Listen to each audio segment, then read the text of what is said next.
Hey everyone, and welcome to our deep dive today. We're going to be exploring lesson 74. I think it's always helpful to hear the lesson itself. Definitely. So are you ready for this? Let's hear it. All right, here it is. There is no will but God's. The idea for today can be regarded as the central thought toward which all our exercises are directed. God's is the only will. When you have accepted this, you have recognized that your will is His. The belief that conflict is possible has gone.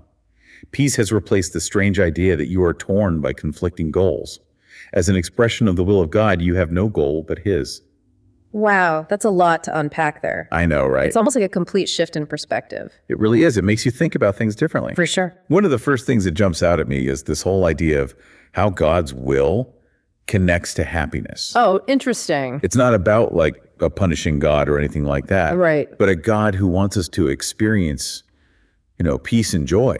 And that's a pretty radical departure from how some people view God's will. Yeah. It's not about fire and brimstone or following a set of rigid rules. Right. It's about aligning with a will that is pure love, peace, and ultimately our own happiness. It's a totally different vibe. Yeah. And it makes me think about this whole idea of oneness. Oh, like how everything's interconnected and part of this larger whole. That's a really important point because that concept of oneness is really central to understanding God's will in the Course. It's basically saying that separation and conflict are illusions that are created by the ego.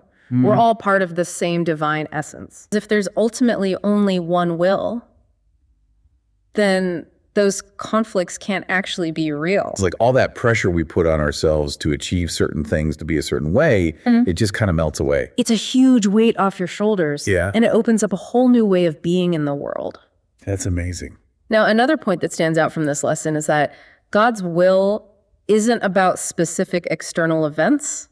Sure. It's not like there's a pre-written script for your life. So it's not like praying for a certain outcome or trying to manipulate things to go a certain way. Exactly. So it's more about cultivating that inner state regardless of external circumstances. Exactly. It's about shifting the focus from the things you can't control to the things you can. I see. Now, this might make you wonder if God's will is about this internal state.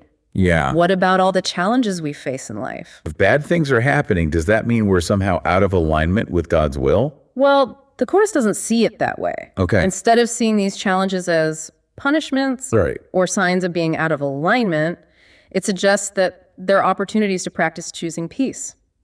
So even in the midst of those challenges, we still have a choice. Exactly. We always have a choice. We can choose to react from fear and ego, or we can choose to respond from a place of love and understanding. So those challenges become less about the situation itself. Right. And more about how we choose to meet them. Exactly. It's about recognizing the ego's attempts to control and judge and separate. And instead choosing a path that aligns with that deeper will. And that path leads to peace. That's the idea. I like that. The more we practice aligning with God's will, the more we can experience that inner peace, no matter what's going on around us. Reminds me of another key point from the lesson. Okay. God's will is constant. Yeah. It's unchanging, unlike our own ever-shifting desires. You got it. It's like this unwavering source of peace and love that's always there for us no matter what. Like an anchor.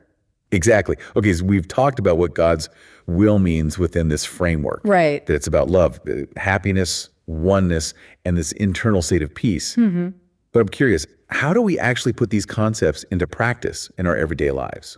Well, the Course emphasizes that every encounter, every situation is an opportunity to practice aligning with this deeper will.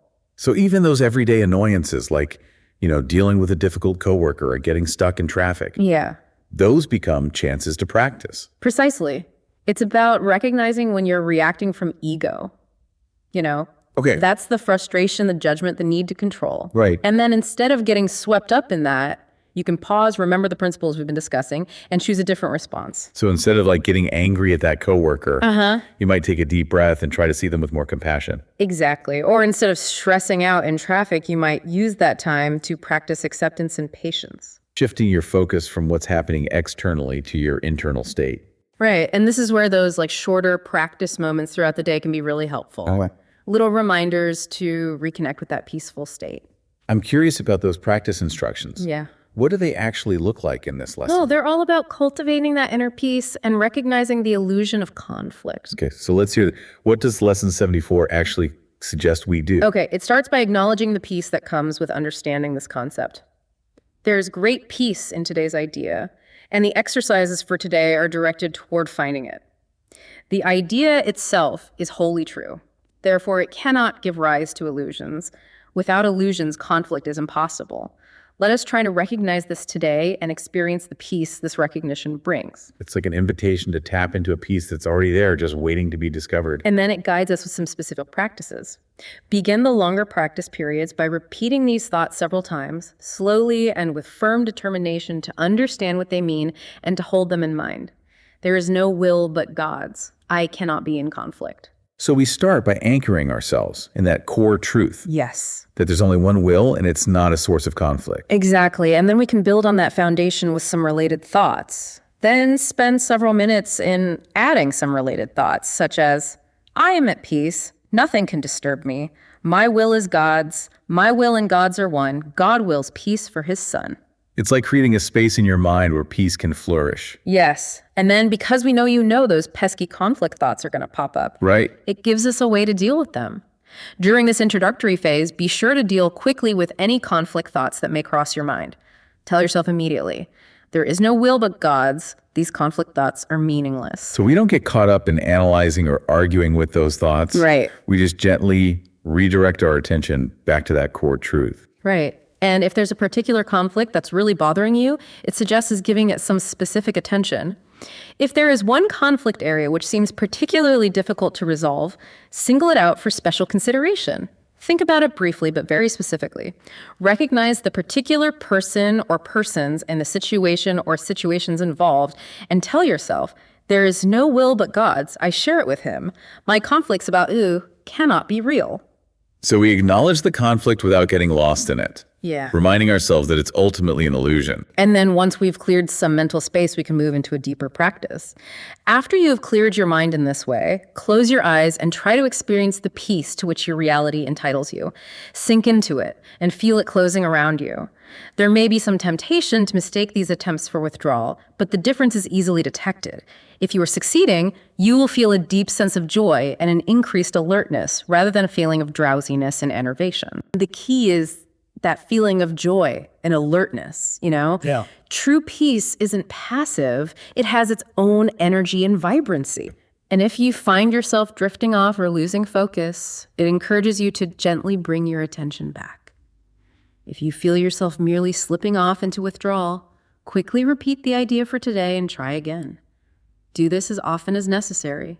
There is definite gain in refusing to allow retreat into withdrawal, even if you do not experience the peace you seek. It's about training the mind to recognize and embrace that peaceful state. Right. It takes practice, but is a practice that can truly transform your experience of life. So we have these longer practice periods where we really delve into the concepts and affirmations, and then those shorter, more frequent check-ins throughout the day. It's a comprehensive approach to cultivating inner peace. But it also feels accessible. Yeah. Something we can realistically integrate into our busy lives. Lesson 74 reminds us that peace isn't something we have to achieve or earn. Yeah. It's our natural state. It's always there waiting to be remembered. And that's a pretty radical and empowering idea. It really is. So to wrap things up, let's recap the key takeaways from our deep dive into Lesson 74. We started by exploring this really radical idea, Right. that God's will is not about punishment or a predetermined path, but rather an experience of love, happiness, and oneness that's available to us right now. And we talked about how recognizing this will Yeah. is about letting go of the ego's illusion of separation and conflict. Exactly. And recognizing that deeper interconnectedness that we all share. Yeah, shifting our focus inward, cultivating that inner peace no matter what's going on in the external world.